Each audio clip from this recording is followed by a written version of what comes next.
Vamos lá, pessoal. Boa tarde para vocês. Boa tarde a todos. Vamos para mais uma das zilhões de lives acontecendo pelo mundo afora. Tudo beleza, Lourdinha? Aí de Florianópolis. Não perde uma, hein, Lourdinha? Vamos lá, temos um convidado especialíssimo hoje, né? Como vocês já sabem, Pedro Paulo Cava. Enquanto o Pedro Paulo não chega, eu queria aproveitar e lembrar vocês de algumas novidades. Essa semana tem muitos cursos novos, tem muitas aulas diferentes acontecendo aqui na Mimulus Digital, né? Primeiro aproveitando também, né? Essa live está começando mais cedo hoje, também por causa de uma dessas novidades, né? Que hoje às 19 horas, aí Pedro Paulo já entrou, já vou te chamar aí, já vou te enviar o convite, beleza, Pedro Paulo? Mas só aproveitando para explicar, hoje a gente está começando então às 17 horas, porque às 19 horas a gente tem uma aula de um curso novo, um curso muito especial, que é o curso da Juliana Macedo, minha parceira. Agora às 19 horas, uma proposta muito legal, muito eficiente, desmistificar o tango através de uma maior consciência corporal e aprender o tango, né? Através de uma maior consciência corporal. Pedro Paulo aprendeu direitinho aqui a solicitação, que maravilha, aí, ó. Estava falando com o Pedro Paulo ontem, ele dizendo, né? Não, Pedro Paulo, aí, ó, deu certo, conseguimos, ó. Tá vendo? Viu? Tá me escutando? Tô te escutando. Que bom. Eu e todo mundo que está aqui nos assistindo, daqui a pouco vai chegar mais gente. Pode ajeitar seu celular com calma aí. Pode ajeitar seu celular com calma aí. Tem que botar na horizontal, senão você vai ficar deitado. Se você colocar o celular assim, aí as pessoas vão te enxergar deitado assim, ó. Você tem que botar ele na vertical. Tá? Cadê? Me escutou? Travou um pouquinho aí. Voltou? Isso. Não sei se você me escutou, que acho que travou um pouquinho aí. Travou. Você tem que colocar o celular na vertical, senão as pessoas vão te enxergar deitado assim. Eles vão me ver em pé e você deitado. Tá? Aí. Deixa a internet do Pedro Paulo voltar lá. Mas então eu estava explicando para vocês que 17 horas hoje, porque 19 a gente tem essa aula muito especial de tango com a Juliana Macedo. Se você ainda quer fazer essa aula, não sabia do curso, né, ainda quer participar, envia uma mensagem aí para a gente, que a gente te explica como fazer acontecer essa sua participação, beleza? A internet do Pedro Paulo parece que está meio travada lá, vamos aguardar um pouquinho. E aí, enquanto isso, eu continuo anunciando. Amanhã nós temos aula de bolero, comigo, uma proposta também diferente, que é a partir dos fundamentos do bolero, extrapolar, né, diversos fundamentos, aí, diversas habilidades para você dançar melhor, como, por exemplo, equilíbrio, postura, giros, variações rítmicas, projeção de movimentos. Então a gente vai pegar o bolero como ferramenta para ensinar esses fundamentos, para melhorar essas habilidades, para que você possa dançar melhor. Sábado a gente tem um curso de coreografia, comigo também, de 9 a meio-dia. E segunda-feira a gente tem um curso também com uma outra professora convidada, que é a Patrícia Gea, que também é bailarina da Mimulus Companhia de Dança, trabalhando, ensinando Zouk pra gente. Viu? A Lourdinha tá perguntando aí, eu quero fazer o curso da Juliana. Vamos lá, Lourdinha, as informações estão todas aí no nosso Instagram, mas a gente pode... manda uma mensagem aí pra gente que o Guilherme vai te responder, te passando as informações para você poder participar do curso da Juliana. Pedro Paulo, não sei se você está me escutando, eu estou com a sua imagem aqui eu estou te escutando, você está me escutando? travada. Ah, você está me escutando então? Você está me escutando? Eu tô. É a sua imagem que está congelada. Quando a internet está um pouco com a velocidade mais baixa, às vezes o Instagram faz isso. Ele congela a imagem da pessoa, mas deixa o áudio funcionar normalmente. Então, eu vou te apresentar. Normalmente os meus convidados eu começo apresentando eles para vocês e depois, sob o meu olhar, né? E depois aí você mesmo se apresenta. Beleza, Pedro Paulo? Beleza, Jomar. Em primeiro lugar, eu quero só dizer Maravilha. que eu agradeço o seu convite. É um prazer participar com você dessa teleconferência, teleconversa. Essa tecnologia está matando a gente, porque eu não sei lidar com ela, confesso. E, enfim, é um prazer. E a gente comemorar junto os 30 anos da Mimulus e do Teatro da Cidade, não é isso? Então, a gente tem muita coisa para conversar. E tem anos que eu não te vejo, né, Domar? Exatamente. Tem muito tempo que eu não te vejo, né?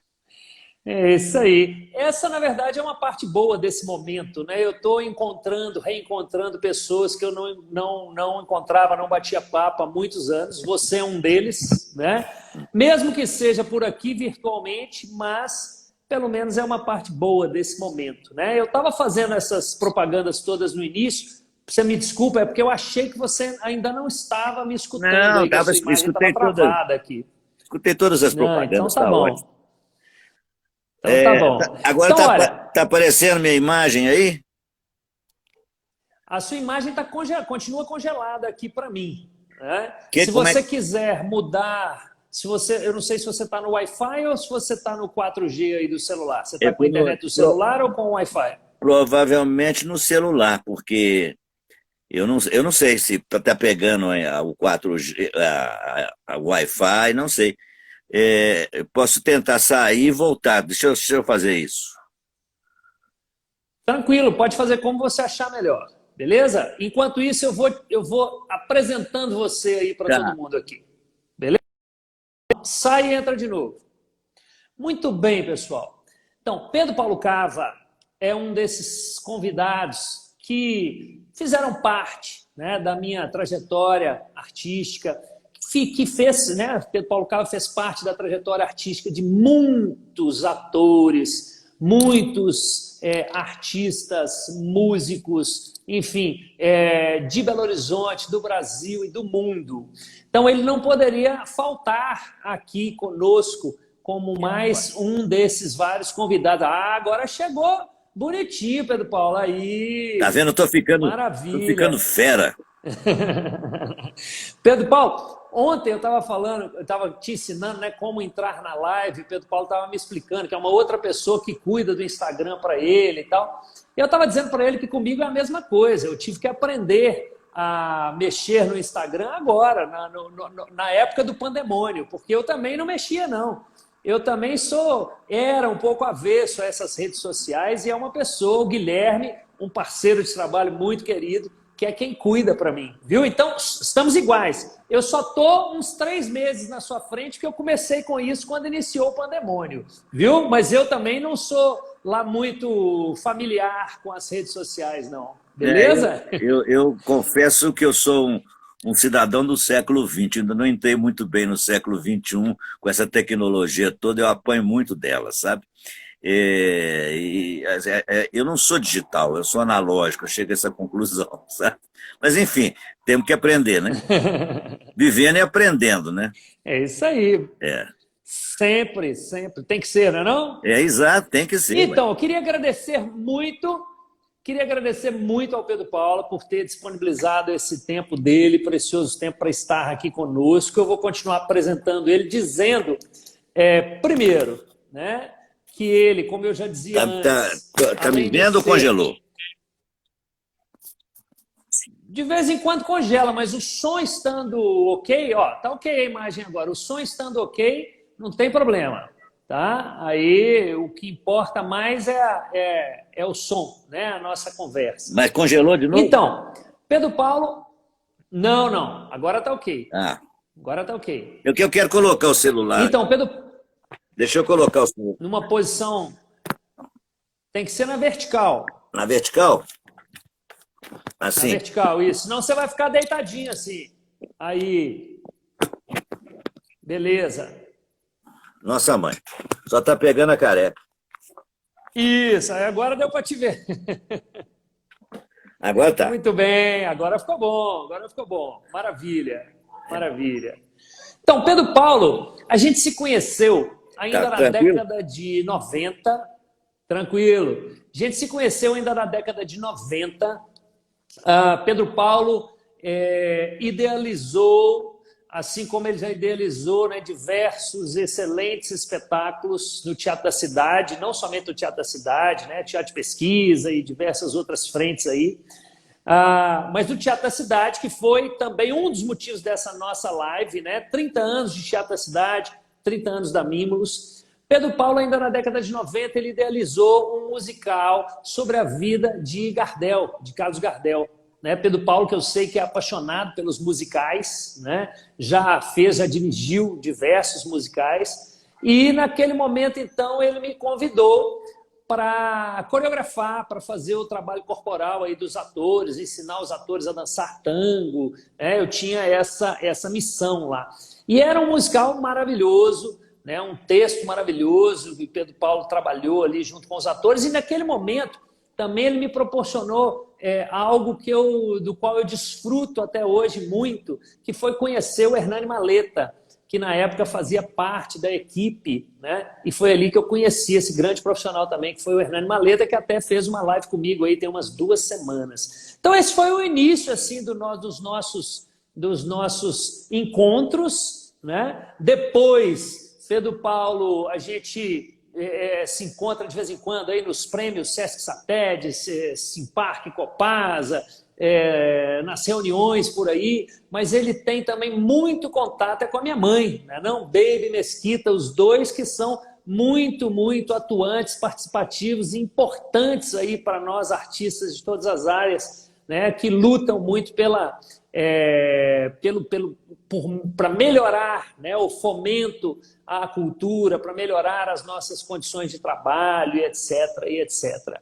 Então, estamos juntos aqui. Muito obrigado pela sua gentileza em participar, né? E agora se apresente aí para as pessoas que querem conhecer um pouquinho mais sobre Pedro Paulo Cava. Quem é Pedro Paulo Cava? Claro que descrever toda a sua trajetória em alguns minutos aqui vai ser difícil, mas resumindo, quem é Pedro Paulo Cava? Resumindo, eu sou um artista com 70 anos de idade, 56 de profissão, de carreira artística em Belo Horizonte, né? Eu resolvi ficar nessa cidade. E atuando no teatro desde 14 anos, né? Na verdade é isso.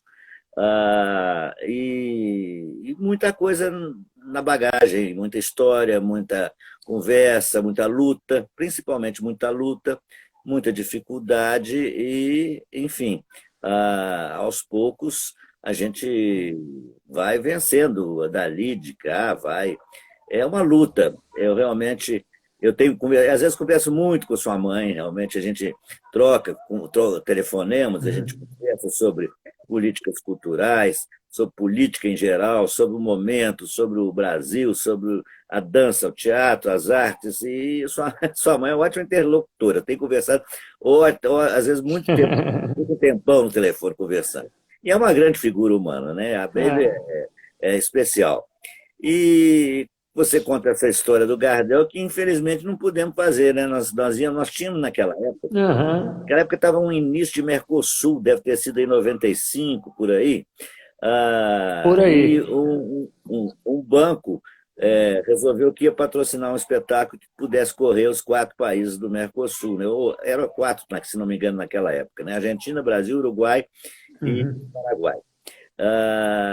E aí me pediu, eu tinha feito para esse banco, que era o Banco Bandeirantes, eu tinha feito na área do rádio, estava ainda em cartaz, porque ficou Uhum. no meio.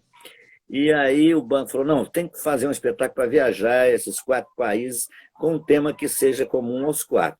Qual o tema comum aos 4 seria Gardel. Gardel é comum para a humanidade, todo mundo sabe quem foi Gardel, Sim. né? talvez as novas gerações não saibam, mas foi o grande ícone do tango e que divulgou a Argentina para o mundo inteiro, né? E é uma vida Uhum. atribulada, muito doida e muito encantadora a vida do Gardel. E aí o que, que aconteceu? Uhum. Nós começamos a ensaiar com a promessa do patrocínio e das viagens. E o banco foi vendido. No meio do caminho, o banco Ah, foi vendido. sim. Não sei se você se lembra disso. No meio do caminho, o Agora banco eu me foi lembro. vendido para outro banco. Era o Banco Bandeirantes, foi vendido, se não me engano, para o Itaú, Unibanco, para o Unibanco, uma coisa assim, que não manteve Uhum. a conversa, não manteve a promessa, e nós paramos. Já estávamos com quase 2 meses de trabalho, reunindo o elenco todo, o Hernani Maleta lá com a gente, que era o Sim. diretor musical, e outros, né? E ia ser, acredito, um belo trabalho, porque Gardel, você, seja de qual geração você for, você escutar o Gardel, você tem emoção. Ele traz aquilo na voz. E as Uhum. músicas, né, mundialmente conhecidas, os grandes tangos do Gardel. E a vida dele, ele morreu muito jovem, morreu num desastre de avião. E eu falei assim, eu queria mesmo fazer isso aí. E levar, imaginou, a gente levar um espetáculo brasileiro com gente cantando e dançando tango para esses países de língua espanhola ia ser muito interessante essa experiência se a gente não fosse muito apedrejado, naturalmente, né? Mas, assim, É isso aí. Gardel é um patrimônio da Argentina, né? Imagina, se chegar em Buenos Aires com um espetáculo chamado Gardel, ia ser muito engraçado. Mas, enfim, a coragem nunca faltou para a gente querer fazer alguma coisa de qualidade. E foi aí, né, Jomar, que a gente É isso aí. e não deu, não, infelizmente não fomos para adiante por causa dessa história do banco, né? E aí o que que acontece? O que que aconteceu depois? Eu vim fazendo os musicais, continuei fazendo várias coisas e chegamos hoje nesse momento de perplexidade, de reclusão, de reflexão. Uhum. Acho que Aham. eu mesmo, depois dessa, dessa, dessa pandemia, de tudo isso que está ocorrendo, que é muito Uhum. estranho, ninguém, né? Eu acho que nós não vamos ser mais as mesmas pessoas. Eu acho que a arte não será a mesma. Vai ter que se reinventar, principalmente a arte que nós fazemos, Uhum. que são as artes do público estar no teatro, do palco, as artes da cena, do espetáculo. Essas vão ter que mudar completamente o seu conceito, porque as aglomerações não vão acontecer mais com tanta facilidade, né? Então, tudo isso Aham. está levando a gente a um momento de paralisia, aparente paralisia, mas a cabeça continua a fervilhar, ela continua funcionando. É, eu, Sim. eu queria ter a fórmula para depois da pandemia. Todos nós queríamos, né? Todos nós queríamos. Travou um pouquinho a internet. Ah, tinha travado um Então a gente pouquinho. vai ter que Você tinha começar falado. a testar, né? Espera aí um pouquinho. Você tinha Tem que falado, você testar, tinha nós vamos ter que falado, testar porque travou um tudo. pouquinho, não sei se foi só para mim. Você falou que queria ter a fórmula para depois da pandemia. Aí depois travou um pouquinho aqui para mim. Você está querendo dizer o quê? Eu também queria, todos nós queríamos, mas você Se eu, está dizendo o quê? Que tem que testar, né? tem que entender, eu digo o seguinte, se eu tivesse a fórmula, eu engarrafava e vendia, né? Eu não Isso tenho. aí. É, né? Então Aham. tá tudo muito complicado, acho que as pessoas estão muito deprimidas, às vezes ficam um pouco mais alegres, ficam receosas, Uhum. né? Medrosas, porque ninguém sabe uma coisa invisível, né? E esse número espantoso de óbitos que tem, isso é uma tristeza, dá tristeza. Mas se isso servir, Sim, se, sim, sem dúvida. se isso servir para acabar um pouco com a intolerância que está no mundo, e principalmente no Brasil, e servir para humanizar mais as pessoas, então ela terá cumprido um papel com a rapidez espantosa que a gente esperava cumprir com muito prazo, porque nós estamos vivendo uma era muito difícil na humanidade como um todo, uma guinada para a extrema-direita, para o preconceito, para o racismo, para a homofobia, Uhum. uma,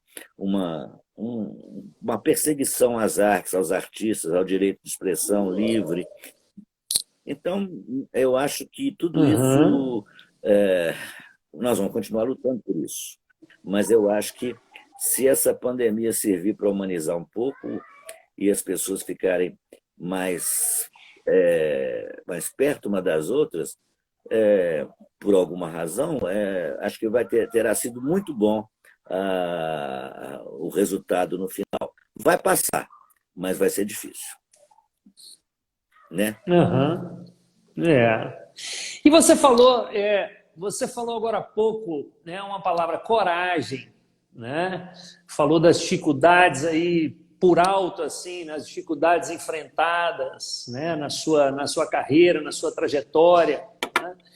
É, muitas crises, muitas dificuldades, muitas superações nesses 30 anos aí de Teatro da Cidade. Muitas. Conta pra gente. Na Mimulus também acredito que tenha sido com muita dificuldade. Exatamente, exatamente. Né? A Baby, outro dia, me lembrou que há 30 anos atrás, mais ou menos, quando a Mimulus começou, eu Sim. tinha dado uma entrevista. Ela falou: você deu uma entrevista que você falou assim, eu não sei nem para qual jornal, qual veículo que foi que você falou, que alguém perguntou em qual grupo, companhia você acredita. Eu falei: na Mimulus. E ela lembrava disso, não lembrava, eu tenho acompanhado. Uhum. A Mimos é um sucesso nesses 30 anos. Acredito que tenha tido todas as dificuldades possíveis e tenha superado, porque vocês são lutadores, são guerreiros, né? Eu fui aí há uns 10 anos atrás, fiz um bate-papo com os bailarinos e artistas da Mimos, Exatamente. e foi uma delícia, foi uma tarde deliciosa que eu Uhum. passei com vocês. Tem uma camiseta da Mimos cheia de bonequinho que eu uso até hoje, guardo aquilo, e de vez em quando eu. É mesmo? E aí, eu acho que nos 30 anos do Teatro da Cidade, nós passamos por muita coisa, e vocês também. Passamos por essa incompreensão da burocracia que está estacionada nos poderes a vida inteira. Isso é um atraso de vida. Burocracia Uhum. atraso de vida. Ah, passando por ser aprovado ou bombado em leis de incentivo. Ah, enfim, passamos por incompreensões de ordem religiosa com evangélicos. Fomos passando por tudo isso, e fora a falta de dinheiro, que é quase uma constante na nossa profissão, na nossa atividade. Você ganha um patrocínio ali, de repente perde um outro de cá. Não tem uma constância, uma fidelização dos patrocínios. Eu, felizmente, tenho 2 fidelizados, mas hoje eles já são insuficientes para a manutenção do teatro durante um ano, com espetáculos, com tudo. Então, é sempre essa luta insana atrás. Uhum. Você ouve 99 nãos para ouvir um sim, eu falo sempre isso. Então, a gente é com Uhum. a palavra não, né? E aí, de repente, nós todos estamos passando mais ou menos, ou passamos as mesmas atribulações, né? A Mimos no seu espaço, que é muito legal e aconchegante, e é um espaço afetivo, né? O Teatro da Cidade tem essa característica também, é um espaço dos afetos. Então, eu acredito que nós todos Uhum. passamos por isso, né, Fernando? Acredito que nós todos passamos por isso. É, eu acho que essa questão que você tocou por último, né, ser um espaço dos afetos, né, eu acho que talvez isso tenha sido muito importante, né, para que a gente tenha tido a coragem que eu citei antes, né, de superar tantas as dificuldades que você citou, e algumas a gente poderia ficar aqui durante uma hora Chorando, né? falando das dificuldades e tudo mais. Eu acho que o principal, na verdade, a dificuldade principal é a instabilidade, né? O que É, você relatou aí de diversas formas, né? Você pode ter um orçamento satisfatório hoje, e amanhã você não sabe se vai ter mais, né? Você ganha um patrocínio hoje, amanhã você perde outro. Então é essa instabilidade que é a grande dificuldade. Você falou desse momento que você esteve conosco lá no nosso espaço, é a hora do refresco, né? A gente já recebeu muita gente lá de diversas áreas, e o Pedro Paulo foi um desses convidados que atendeu o nosso convite com muito carinho, esteve lá. A ideia é a gente levar, mais ou menos aqui como na live, né? Convidar pessoas das áreas mais diversas aí do conhecimento, não somente das áreas artísticas, né? Para um bate-papo, para um intercâmbio, para falar um pouquinho sobre o seu trabalho, sobre a sua trajetória, sobre a sua história, para os nossos colaboradores, para os nossos bailarinos, para os parceiros mímulos também. E o Pedro Paulo teve essa participação muito rica lá, né?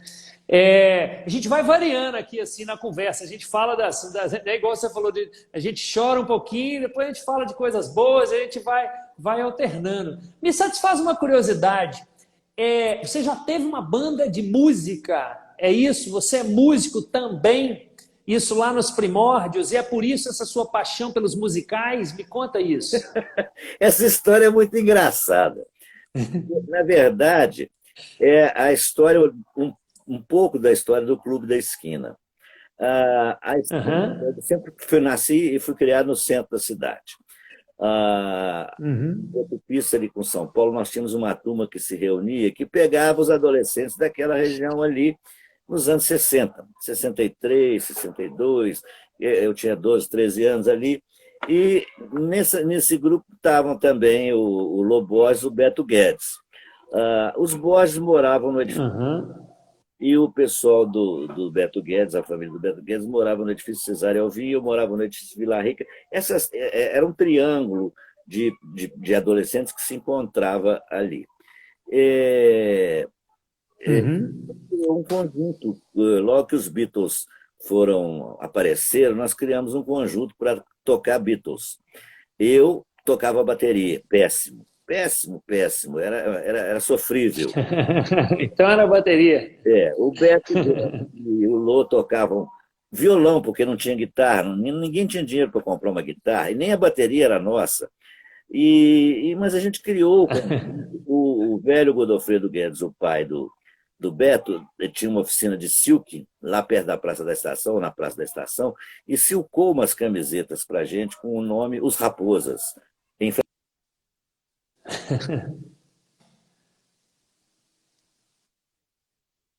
meses ali ensaiando, na casa de um, na casa de outro, nós incomodávamos toda a vizinhança, essa que é a verdade.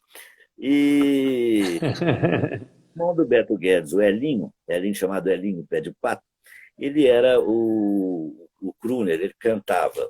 E tinha mais um japonês que já faleceu, chamado Shibuya, que era da rua Rio de Janeiro, também da mesma turma ali, e o Márcio Miranda. Então esse era o conjunto que se chamou Os Raposas.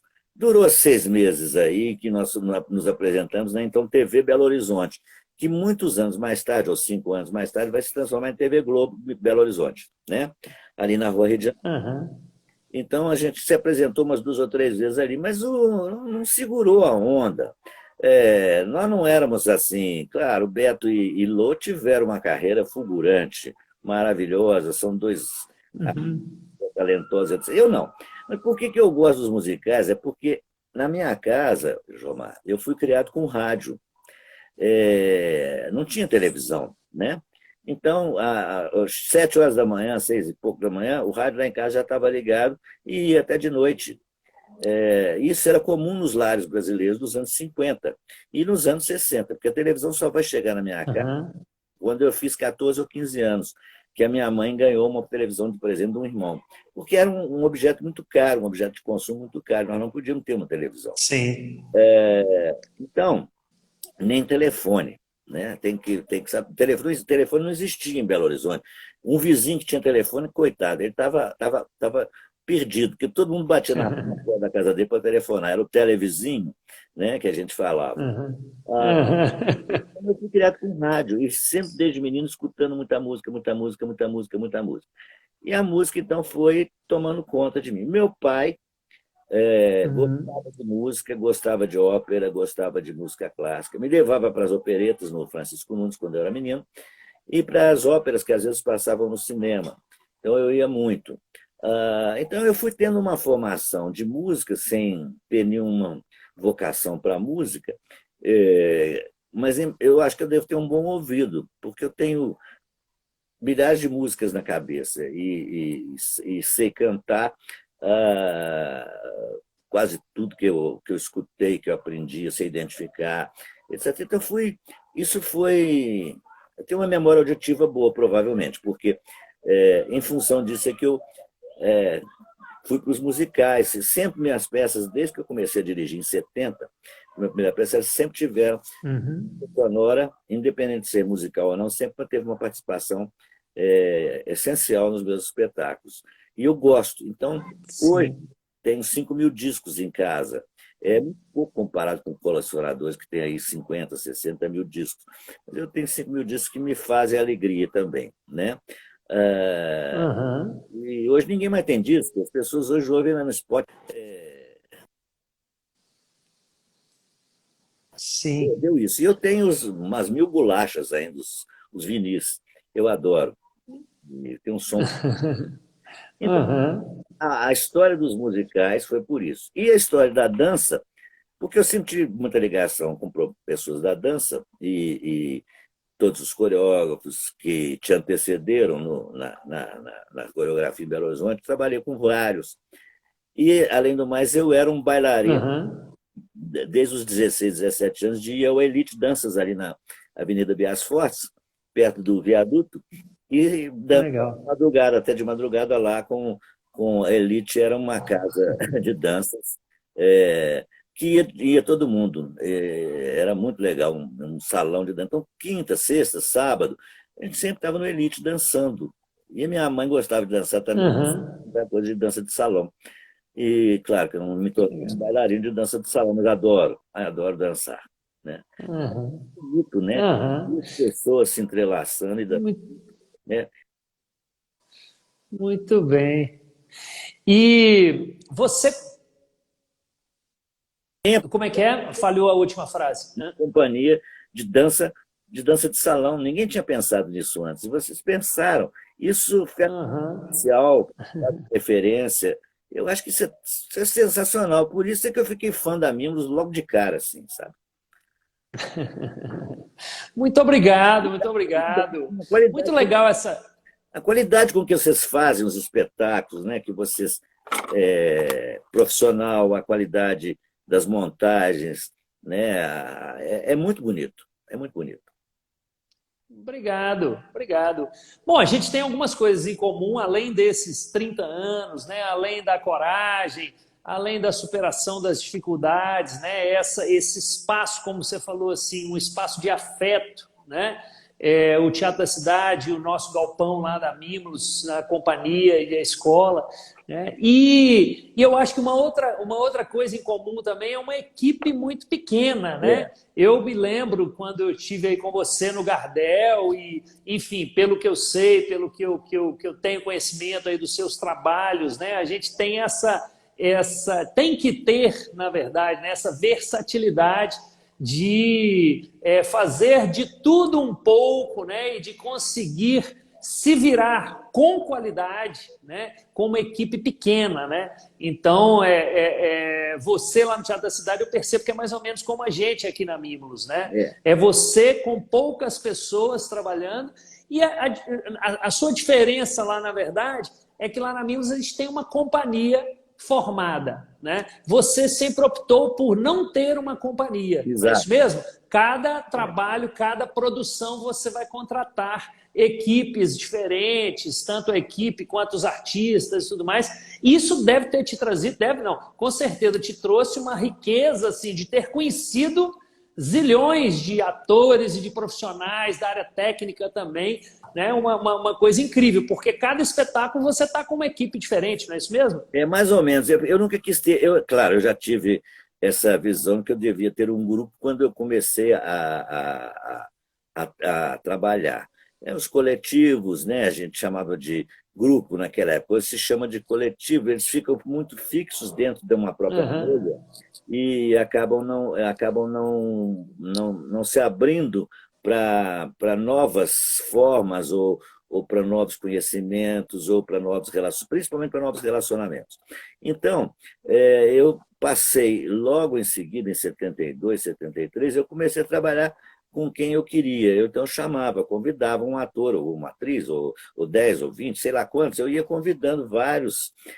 Já passaram por mim mais de 1.500 atores nesses anos todos que eu dirijo, desde 70, então são 50 anos. Uhum. Então, é uma riqueza mesmo que você está falando, que a gente adquire. Você aprende com cada grupo de atores que você está dirigindo. Eu acho que, no caso do teatro, é mais fácil mesmo você convidando. No caso da dança, eu acho mais difícil, é mais complicado. Você não pode ficar trocando bailarino. Você criou a companhia da Mimos, se botou lá aqueles artistas, a dança tem uma abordagem diferente. Eles têm que ensaiar muito em conjunto, eles têm que ficar juntos Uhum. no grupo, e aquilo vai ficando. Uhum. Houve trocas, etc, etc. Mas você cria uma companhia. Eu não queria uma companhia fixa, embora algumas pessoas tenham estado em todos os trabalhos que eu realizei, praticamente, a vida inteira.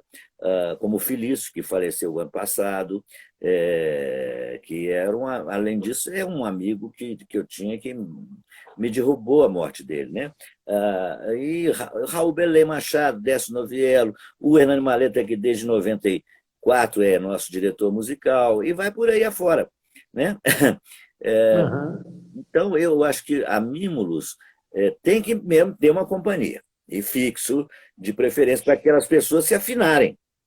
Um espetáculo de teatro não É, necessariamente precisa ter o mesmo grupo, né? Fazendo a própria uhum. montagem. Não, você pode É, mudar tudo. Isso enriquece mesmo. Mas eu acho que também a experiência de um conjunto fixo é, traz uma estrutura grupal mais sólida. As pessoas ficam muito grudadas umas nas outras, assim, e lutam umas pelas outras. Eu acho que faz isso um diferencial também, né? às vezes lutam umas pelas outras, às vezes lutam umas com as Isso outras, é normal. né? Lidar com grupo é assim. Mas você tocou num ponto interessante que às vezes as pessoas não compreendem muito, né? Essas diferenças entre trabalhar com um grupo de dança e um grupo de teatro, né? É o trabalho do ator e o trabalho do bailarino. Claro, de forma alguma, um é mais fácil, mais difícil, melhor ou pior do que o outro. Só que eu acho que tem uma grande diferença que você falou assim, você às vezes substituir um ator não exige tanto, digamos assim, do que você substituir um bailarino, né? Porque é um trabalho corporal que para ele chegar naquele ponto, né, com o físico, a parte artística, né, adquirir aquela limpeza que o espetáculo demanda, é diferente do ator. Não que seja mais fácil para o ator, mas eu acho que para o ator demanda menos tempo, porque requer menos a parte física, eu acredito. Então, às vezes, por isso que muitas vezes também os próprios gestores culturais aí, a gente tem dificuldade com isso, porque na hora de formular os editais ou as exigências, essa parte também às vezes não é pensada, que às vezes uma produção de dança, você colocar ela no palco, demanda algumas dificuldades que são diferentes, né? Que são peculiares, que são diferentes das dificuldades do teatro. Né? E dos vários atores aí que você né, que já trabalharam com você, eu me lembrei, né, tinha falado de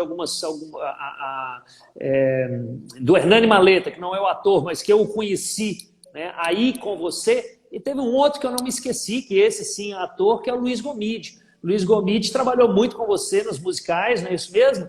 E ele acabou sendo convidado para nos auxiliar no primeiro espetáculo que a gente levou para o palco, que foi o Bagagem. Então, Luiz Gomide, ele foi o nosso assessor cênico. A gente sempre convidou alguém da área de teatro para fazer essa assessoria cênica que a gente chama.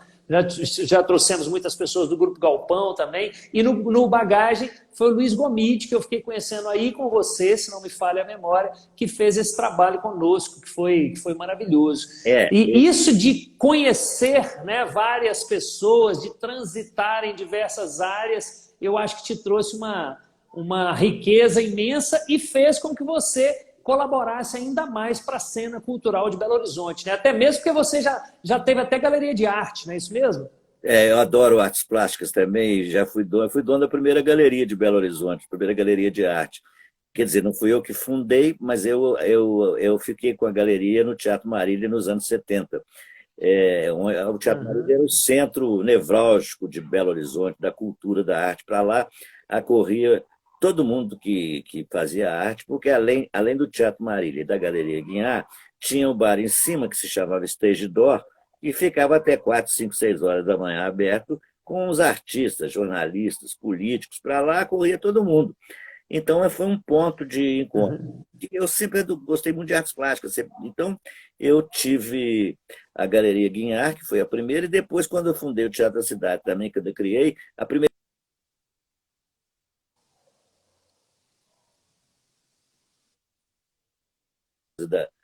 de ser esse dublê de diretor de teatro, de encenador e galerista também. Eu gosto muito disso. E a Galeria de Arte já me ajudou muito em muitos Uhum. de dificuldades, porque é um outro mercado, um outro tipo de público. Então, eu tenho para mim que sempre. E gosto das artes plásticas, e gosto de quadro, coleciono, ganhei muita coisa, então fui colecionando coisas também. E eu acho sensacional. Uhum. Então, sempre tive uma interface muito grande com os artistas plásticos do Brasil inteiro. Grandes nomes da arte moderna brasileira passaram pela Galeria Guinhar. Então, fiz grandes amizades com grandes nomes que hoje Uhum. quando eu era muito novo, eu tinha só 24 anos quando eu cheguei na Galeria Guinhar, com a cara e a coragem, eu conheci Uhum. os artistas todos mais 30 anos mais velhos do que eu, 40, e quase que essa geração inteira já foi embora daqui. Mas eu convivi intensamente com grandes artistas plásticos brasileiros. Ontem eu estava recebido o João Cândido Portinari, um, um link para uma live do Projeto Portinari. E eu dirigi o Guerra e Paz, que inaugurou o Teatro do Cine Brasil em 2014, que veio com os painéis do Portinari da ONU. Então, eu dirigi aquele espetáculo que tinha Ana Botafogo, Milton Nascimento, tinha o Que Hernando legal. oral dele, tinha a Letícia Sabatella. Então, era misturado um elenco daqui com um elenco que veio do Rio e São Paulo, e fizemos a inauguração com Guerra e Paz, um espetáculo chamado Guerra e Paz, que eu criei, e os painéis eram do Portinari Uhum. desvelados, revelados, no final, com um, uma técnica Uhum. de iluminação que veio da Europa, um negócio sensacional que parecia que o teatro inteiro tremia quando você via os painéis estavam ali. Então, o João Cândido me mandou ontem essa coisa do Projeto Portinari, que está fazendo 40 anos, e eu aconselho todo mundo a Uhum. procurar o Projeto Portinari e assistir, porque o Portinari é o maior artista brasileiro de todos os tempos, né? Insubstituível. Uhum. Substituível. É o artista que mais pensou e Uhum. pintou o Brasil, né? Sim, sim. E o Teatro da Cidade foi tombado, não é isso mesmo? Que ano que se deu o tombamento do Teatro da Cidade? Na 2000. verdade, assim, você encarar esse empreendimento assim, né, de administrar um teatro, cuidar de um teatro durante 30 anos, né, e com todas essas dificuldades de política cultural, isso aí já é uma grande vitória, né? A gente manter, né? Eu costumo dizer isso, o fato da gente estar com uma escola e uma companhia de dança há 30 anos, no caso da Mimulus, né? Ali funcionando de portas abertas, isso já é uma grande vitória para a gente, né? Como é que foi esse tombamento do Teatro da Cidade? Conta para a gente. Olha, na verdade, tem que contar um pouco, voltar um pouquinho na história. O Teatro da Cidade, eu construí, na verdade, sem ter um tostão no bolso. Aquele local era um canteiro de obras de um prédio que um amigo meu me ofereceu, falou: quer construir, está aqui, pode entrar. E eu entrei Uhum. e fui durante 3 anos arranjando parceiros e parceiros assim. Eu precisava de louça sanitária, eu ia na Casa Gaetani, que nem existe mais, pedia ao seu Ítalo Gaetani: "Ah, você me arranja roupas privadas, me arranja não sei o que, tarará.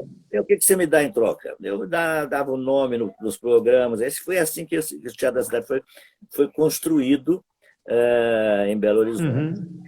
E aí eu me recordo muito bem que quando nós terminamos de inaugurar, primeiro tivemos que inaugurar a galeria, porque o Collor confiscou todos os recursos que nós tínhamos. Então eu inaugurei a galeria, falei: Uhum. "Vamos vender arte para a gente poder construir a sala de espetáculo." E esse processo durou um ano e pouco ainda. Eu me lembro que quando eu acabei de inaugurar tudo, estava tudo pronto, um amigo meu falou comigo assim, é a frase famosa de Goethe: "O difícil não é derrotar o monstro, o difícil é remover os destroços." Ele queria dizer o seguinte: o difícil não foi construir, não. O difícil vai ser daqui para frente. E ele tinha absoluta razão com essa frase. Uhum. É uma frase É. lapidar do Goethe. Ele diz: o difícil não é derrotar o monstro, o difícil é remover os destroços. Né?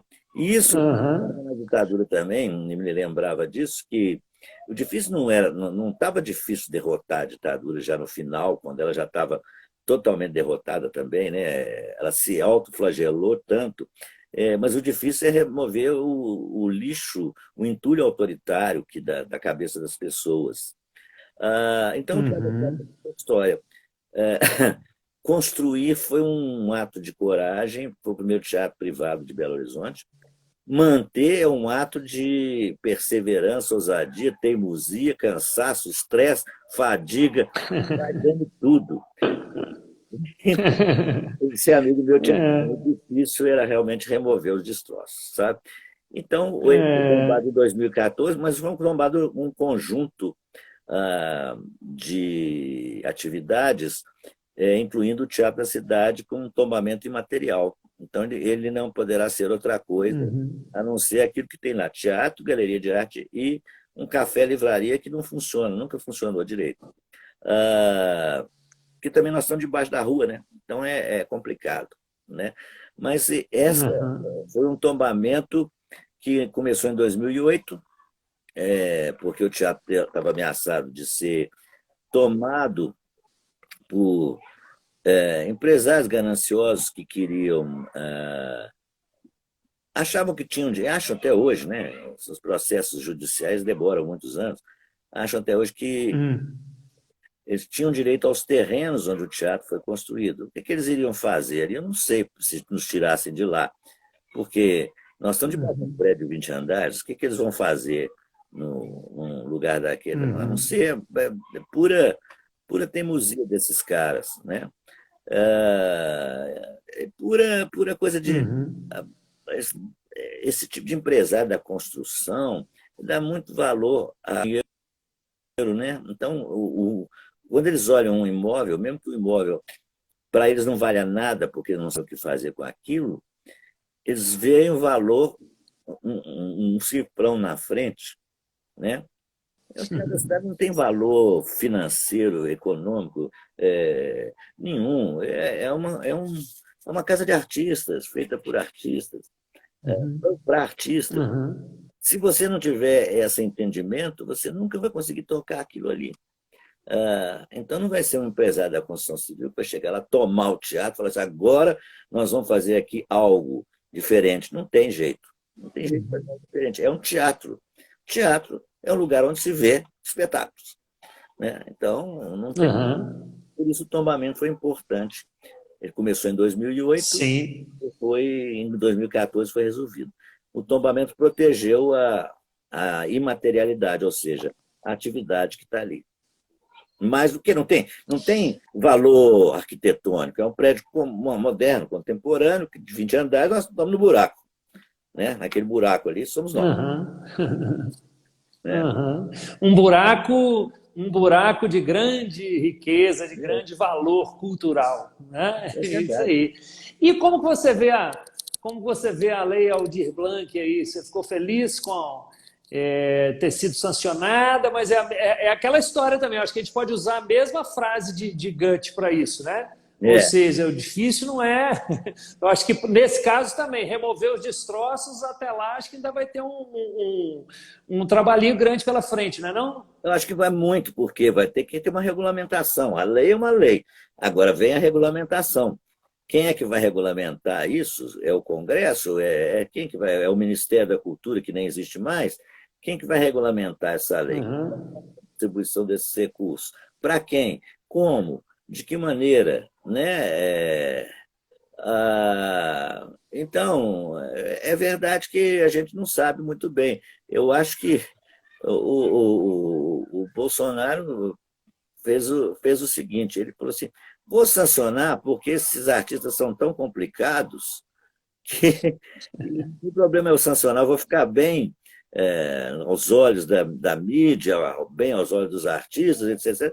Mas vai dar tanta complicação para frente para regulamentar essa questão, como é que isso vai ser. Eu vou sancionar, não tem problema, isso vai demorar muito tempo. Quando eles resolverem tudo, a pandemia já terá passado. Acho que na cabeça dele o raciocínio já tem tudo isso. Porque seguramente não gosta de arte. Né? Então, ele sancionou porque um projeto que veio do Congresso, né, foi a Benedita da Silva, que é a autora do projeto, circundada pelos deputados congressistas de oposição. Mas o mais engraçado é que, na hora da aprovação, todos os partidos de oposição de situação assinaram a lei. Né? Então, com a pulga atrás da orelha, mas por que o PSL, o partido do Bolsonaro, assinou integralmente assim, essa lei, já que eles querem destruir a cultura? Né? Então, você fica... O que está por trás? Eu, como bom mineiro, confio desconfiando. Né? Com certeza, com certeza. Eu também fico desconfiado. Né?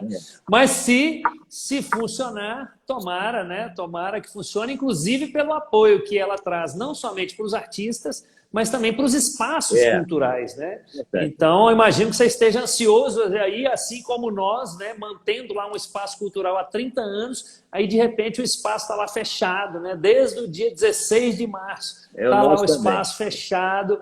Né, tendo que toda essa dificuldade, não somente porque não é só o artista, né, são os mantenedores, como nós, né, de espaços culturais, que tem, né, minimamente, tem lá a faxineira, tem lá a secretária, o administrador, etc. Né, e aí, né, como manter um espaço cultural? Então não adianta também, né, salvar, né, trazer ajuda, né, digamos assim, para os artistas, se os espaços culturais não forem ajudados também. Né? Então, essa parte de manutenção dos espaços culturais é que eu acho que é fundamental também. Né? Não somente do artista, e também quando a gente pensa no artista, às vezes as pessoas têm a tendência de pensa no artista, o artista lá da TV Globo. Né? Poxa, o artista é o cara que está ali no sinal, né? O artista circense que está ali no sinal também. É o músico que está tocando na calçada. Né? Então, artistas são... muitos, né? Um universo enorme. E as pessoas têm que parar com essa tendência de pensar que o artista não precisa de ajuda, porque o artista é o que está lá na novela. Não, aquele lá é um dos milhares de tipos de artistas que existem. Né? É verdade. E necessariamente porque está numa novela não significa que o cidadão está rico, não. Ele está ganhando um salário, né? Claro, evidentemente, gradações de salários dentro desse universo aí, que é muito pequeno, na verdade, esse universo. Ele faz muito barulho, mas é muito pequeno, esse universo de artistas os chamados globais. Ele é um universo mínimo no que é a arte no Brasil. Se você começa a andar pelo Brasil, você vê os artistas populares, no Brasil inteiro, não vamos nem falar nem de teatro, nem de dança, vamos falar assim, vamos ver os artistas populares, né, que tem no Amazonas, que tem no Nordeste inteiro, que tem no Sul, no Sudeste, no Centro-Oeste. Você começa a pensar nisso, são milhares e milhares e milhares de artistas, de artesãos, de pessoas que vivem da sua criação nesse país, que não tem nada a ver, não estão na mídia, não estão, mas estão lá vivendo. Né? Então, vamos falar, então, dos artistas da dança no Brasil inteiro, dos atores no Brasil inteiro. É muita gente, né, que não está nessa chamada grande mídia, e que essas pessoas estão sofrendo muito, porque as casas tendo fechado, a atividade tendo sido paralisada, elas não têm salário. O artista sempre esteve Uhum. na atividade, na informalidade. É isso que é verdade, né? Uhum. 99% dos artistas Uhum. têm informalidade. Então precisa de trabalhar, render. Imagine você, os circenses moram nos circos, e com as famílias, com as Sim. crianças, com aquilo tudo, e que não pode mais ter público, não pode mais ter nada. Como é que eles estão comendo? Como é que eu fico imaginando a situação dos circenses no Brasil inteiro, né? Que os circos não andam mais nas capitais, eles correm no interior do Brasil, né? E Sim. uma arte sensacional, a arte circense, né? Então, você fica pensando nessa coisa toda, dos milhares de artistas que esse país tem e que ele não, que ele abandona de uma certa maneira, independente de pandemia, esses artistas sempre lutaram. E outra coisa, artista não vem de classe alta, não. Não vem da elite rica, não. O artista Uhum. vem da classe média para baixo. Assim, esse é o esteio para a arte, não sai as pessoas para o mundo da arte. Rico não quer saber de fazer arte, rico não precisa. Então, eu fico pensando que nós, artistas, todos viemos de algum lugar que não é elite e que sempre lutamos com Uhum. dificuldade, vimos as nossas famílias lutar com dificuldade, e fomos para o mundo da arte, porque queríamos falar alguma coisa. Queríamos dizer, Uhum. transformar, sei lá, expressar. É, a gente quer sonhar, né? A arte é uma coisa de sonho, né? E quer fazer com que as pessoas sonhem. Uhum. Então, são milhares, milhares e milhares. E esses milhares de artistas giram na economia do país também bilhões de reais por ano, né? Na verdade, no PIB, com 2,7% do PIB nacional é a atividade do entretenimento. Ora, isso é pesado, isso não é brincadeira, Uhum. né? Então o presidente tinha mais é que sancionar mesmo essa lei. Sem dúvida. Eu acho que tinha, que tinha que sancionar essa lei aí, para que não morra. Sem dúvida. Eu conheci uma vez, nos anos 70, um grupo de teatro do Maranhão. O Maranhão tem aquelas palafitas, que são aquelas casas sobre aquelas estacas, para a água não chegar, né? Era um grupo de palafiteiros que fazia teatro, e era um grupo sensacional, com uma estética maravilhosa, era um teatro genial. E, enfim, você tem artista no Brasil inteiro, e cada um com sua estética, com seu rumo, com seu desejo, com seu sonho, né? É um país muito rico Isso aí. de expressões culturais esse país é riquíssimo. Se andar em outros países, você vê que não varia muito como varia no Brasil a expressão cultural do povo. O Nordeste tem expressões culturais completamente diferentes do Sul, né? Então, mas são muito Uhum. autênticas, né? Eh, Isso. Na Alemanha, o teatro é uma entidade na Alemanha e se repete mais ou menos por igual, né? Eles ficam discutindo estética, que o espetáculo é isso, que é aquilo, né? Mas você não vê teatros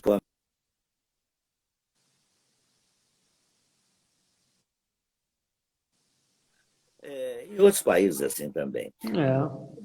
Isso é um continente artístico, Maravilha. né? Sem dúvida. Ó, o Instagram já me avisou aqui que a gente tem só 1 minuto para terminar. Então, Então, queria te agradecer muito por esse bate-papo. Teve muita gente que entrou um pouquinho mais tarde aqui. Lembrar que a live fica no IGTV, pode assistir no IGTV e no nosso canal do YouTube, que a partir de amanhã vai estar no canal do YouTube da Mimulus Escola de Dança. A gente está fazendo a live pelo Instagram da Mimulus Escola de Dança, né? Tem o Instagram da Mimulus Companhia de Dança. A gente está fazendo da escola, mas as coisas caminham mais ou menos juntas, né? A escola e a companhia. Pedro Paulo, 30 segundinhos para a gente encerrar. Tá? Antes de você encerrar, eu já te agradeço muito, já te mando um beijo e agradeço a todos que nos assistiram. 30 segundinhos para acabar. Ô, João Mar, um beijo para você, para a Baby, para todos da Mimos. Eu te agradeço demais ter me convidado e vamos em frente porque isso tudo vai passar e a arte vai sobreviver de alguma maneira. Até mais. Nós vamos remover os destroços. Nós vamos conseguir. Valeu. Obrigado. Até Beijo. mais, valeu, obrigado.